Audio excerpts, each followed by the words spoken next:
Sunod. Ito po, wag po kayo magulat mga kababayan ha. Bulacan. Anong meron sa Bulacan? Naku po mga kababayan, nagugulat din po ako. Bakit? Yung gobernador ng Bulacan na si Dan Fernando. Nagulat daw siya sa kanyang nabalitaan kagabi nung napanood daw niya ang nilabas ni PBBM na ang Bulacan ay napakadaming project. Ano nga ba ang project ng Bulacan, mga kababayan, na napakadami? Wait lang ha, tignan ko lang. Kasi hindi ito yun eh. Para hindi tayo mapahiya. Asan na ba yung project ng Bulacan? Ito po ang project ng Bulacan na, Diyos ko, 600 plus. Flood control project. Nagulat po. Nagulat po ang gobernador ng Bulacan na si Dan Fernando. Ano ba ang sabi niya?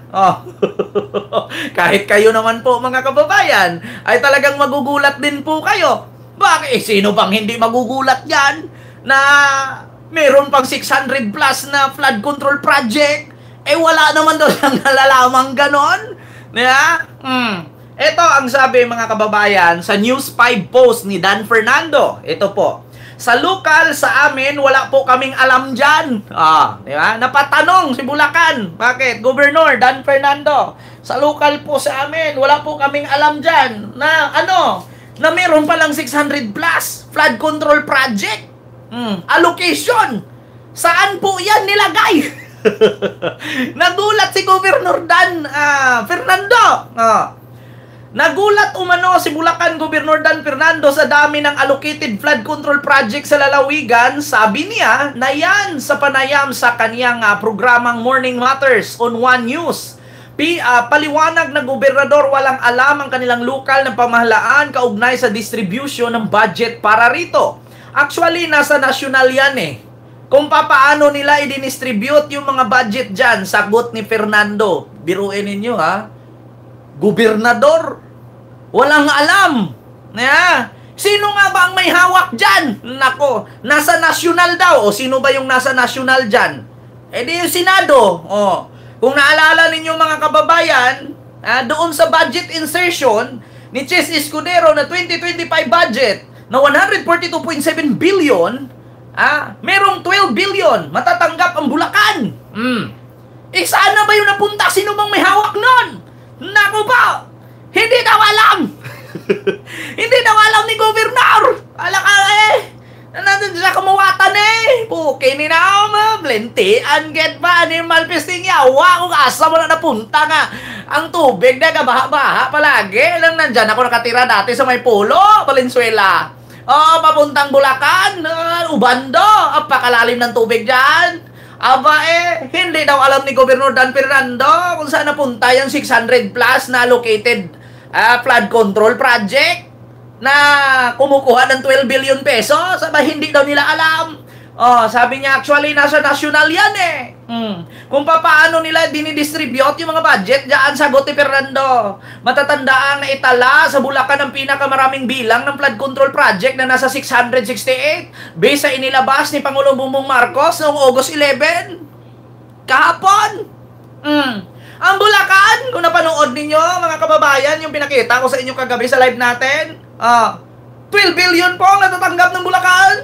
Sino po may hawak dyan? Nako.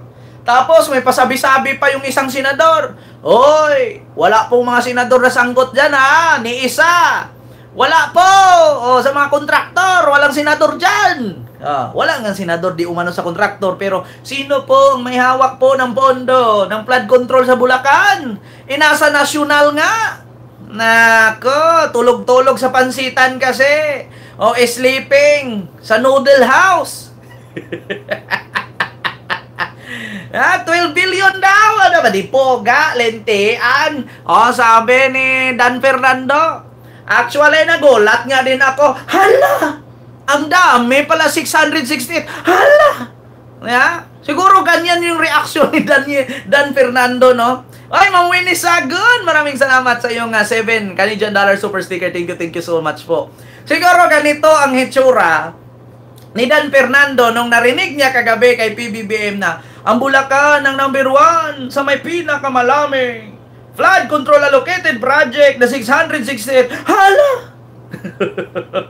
Hala! Oh! Gumanon siguro si Governor kagabi. Hala! Hala ka eh! May ganyan pala kalami! Asaan pa rin project na yan? Hala eh, hindi ko alam yan! So dami ng allocate ng flood control project sa lalawigan ng Bulacan. Hindi daw alam ni Gobernador. Hala!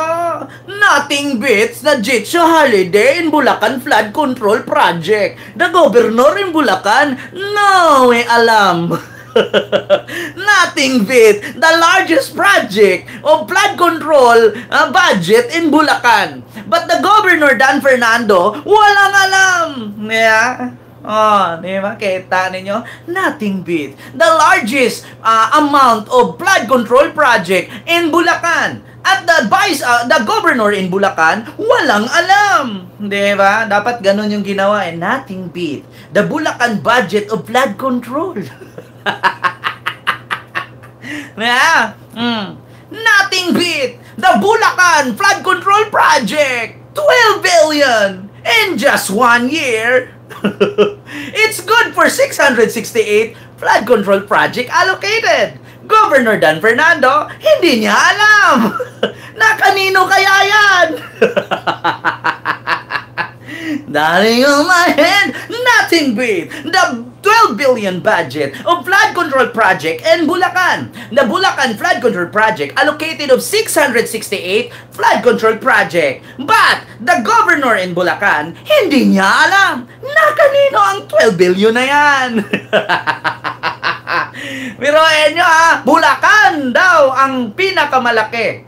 Nothing beat the 12 billion flood control project in Bulacan. It will cost of 12 billion with a 668 allocated flood control project. Pero ang gobernador nila na si Dan Fernando, hindi niya alam. Sumasalangit nawa ang 12 billion na yan.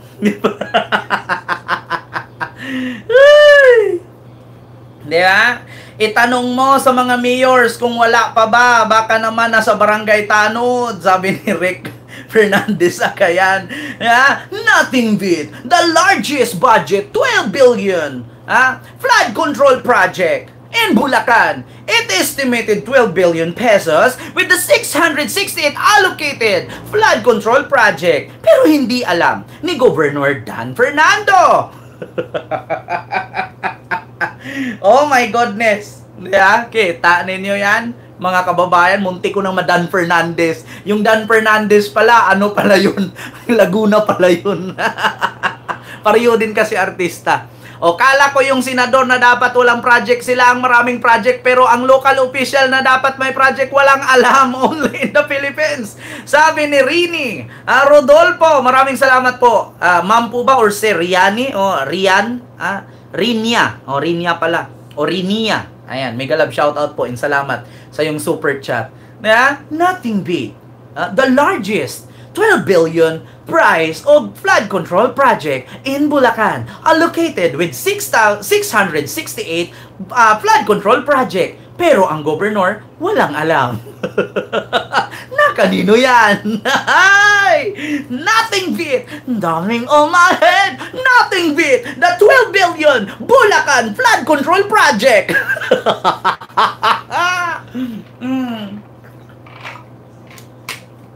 Kita ninyo? Nothing beat the 12 million flood control project in Bulacan, allocated with 12 billion 666 flood control project. Hindi alam ni Governor Dan. Ay, Diyos mio, Marimar. Diba? Naku po. Merong nag-comment. Ilang gobernador ng Bulacan ang nagdaan, ni isa walang nakarisulba. Paano nga ba makarisulba kung ang budget nasa taas lang, hindi binababa? Ako sa totoo lang, maniniwala po talaga ako mga kababayan na walang alam si Governor Dan Fernando. Bakit? Kasi kung may alam to, isa to sa imbestigahan. Di sana nilagay na ni PBBM doon, nakasali siya sa may tumanggap ng pondo. Wala eh. At sinabi niya, Actually, nagulat din ako kasi yung flood control na yan ay nasa national yan eh. Oh. So, ibig sabihin, hindi nga niya alam, nasa national lang. Eh, yung local government unit, ang party ng local government, gobernador, congressman, mayor, barangay chairman, kagawad, tanod, SK, board member, city councilor. Yan po yung mga local government unit. Eh kung sinabi ni Governor Dan Fernando na nasa national lang yan, ibig sabihin, sino ba yung nasa national? Ito po yung national. Senador, Vice President, President, House Speaker, Senate President, yan yung mga nasa, at yung mga Cabinet Secretary, Cabinet Member, yan yung mga nasa national. Di ba? Ang sabi, nasa national daw, nothing beat the 12 billion flood control project. 666 allocated flood control project with 12 billion budget. Hindi alam ng governor ng Bulacan na kanino ba yan. Di ba? Alam nyo na, mga kababayan. Grabe, no? Nakakaloka. Kung ako lang sana ang naging governor dyan, sasakit talaga ulo ko. Ito pa, mga kababayan, dumagdag pa to. Ano ba yung sunod? Alam niyo mga kababayan, trending naman kasi palagi itong impeachment complaint. At mga kababayan, ito na nga, ito yung sunod natin pag-usapan, patungkol ito sa impeachment complaint. Ito mga kababayan, naglabas na nga ang Supreme Court, no, ng tawag dito, ito Supreme Court of the Philippines. Naglabas po sila ng press briefer. Ito po mga kababayan, na isang sulat, no, ng Supreme Court. Ang nakalagay po dito, the Supreme Court in bank during its session today, August 5, 2025, acting of the following: GR number 278353, Sara Z. Duterte, House of Representatives et al. At GR number 278359, Attorney Arelito Torion et al. House of Representatives. Today, August 5, 2025, the House of Representatives filed a motion for reconsideration. The Supreme Court required petitioner, Vice President Sara Duterte, Attorney Israel Torion, comment the motion with an extendable of 10 days. Nako po, mga kababayan. Ma'am Wing Garcia, maraming salamat po sa yung 5 euro super sticker. Thank you so much. Mga kababayan, binigyan po ng ultimatum ng Supreme Court ng Pilipinas na pasagutin si Sara at ang kanyang mga abogado na hindi lalagpas sa 10 araw. Patungkol po ito sa motion for reconsideration ng House of Representatives. Naku po mga kababayan, ito na nga, pinapasagot na.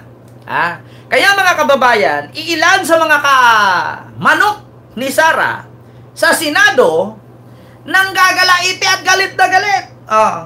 At isa na dito, yung may pangako na tag 10K. 10K daw. Bawat pamilya. Anong sabi dito? Actually mga kababayan, pinapasagot na po ng Korte Suprema ang kampo ni Sara Duterte patungkol sa motion for reconsideration, no, na pinasa ng House of Representatives, mga kababayan. No, ito po 'yun, no. Wait lang mga kababayan. Pinapasagot na po sila. Ito po 'yun. Pakinggan niyo mga kababayan mismong ano po ang nagsalita dito? Si Camille, ano pangalan nito? Si Camille Teng. Ito po. Therefore, the Senate could not acquire jurisdiction over the impeachment proceedings. However, the court said it is not absolving Vice President Duterte from any of the charges against her. But any subsequent impeachment complaint may only be filed starting February 6, 2026. Therefore, the Senate could not acquire jurisdiction over the impeachment proceedings. However, the court said it is not absolving Vice President Duterte from any of the charges against her. So, ibig sabihin, pwede pang mag-file ulit sa 2026 pero hindi pa po absuelto si Sara. At pinapasagot nga po ito, mga kababayan, si Sara Duterte ng Supreme Court. No? Binigyan pa ng 10 araw na palugit sa ipinasang House of Representative motion for reconsideration. Ngayon mga kababayan, naiirita at nagagalit na itong mga manok ni Sara. Isa na itong nangako na 10,000 daw, ayuda kada pamilya. Sino nga ba ang nangako ng 10,000 ayuda kada pamilya? Ito po mga kababayan. Ito po siya. Huwag po kayong tumawa mga kababayan na ito po ang sabi niya. Tawagin natin sa pangalang Boy Ayuda 10K. Ito po ang sabi niya. According dito sa post ng Trending Now, sabi dito, talunin na lang sa 2028. Mga kababayan, iyan ang hamon ni Alan Cayetano na talunin na lang daw sa 2028. Kung hindi daw kaya ng mga kongresista or kumakalaban kay Sara, si Sara Duterte na ipa-impeach, talunin na lang daw sa 2028. Ito ang sabi niya. Ito ang buwelta ni Senador Alan Peter Cayetano sa mga ayaw manalo si Vice President Sara Duterte bilang presidente sa 2028 election. At sa mga bumabatikos nito at sa mga nagko-complain sa impeachment laban kay Sara. Sinabi niya, yan sa kasabay na pagbotong pabor sa archive sa impeachment complaint laban sa Vice President. Hindi ba tama naman yung sinabi ng Supreme Court? Dapat may impeachment. Pero hindi dapat gamitin ito ng magkalaban lang sa politika. Ngayon, kung talagang may ginawa siyang masama, i-impeach. Pero sa tamang paraan, aniya. Kaya nga, tamang paraan naman talaga. Kaya nga, lilitisin, di ba? So, pero ito ang sabi.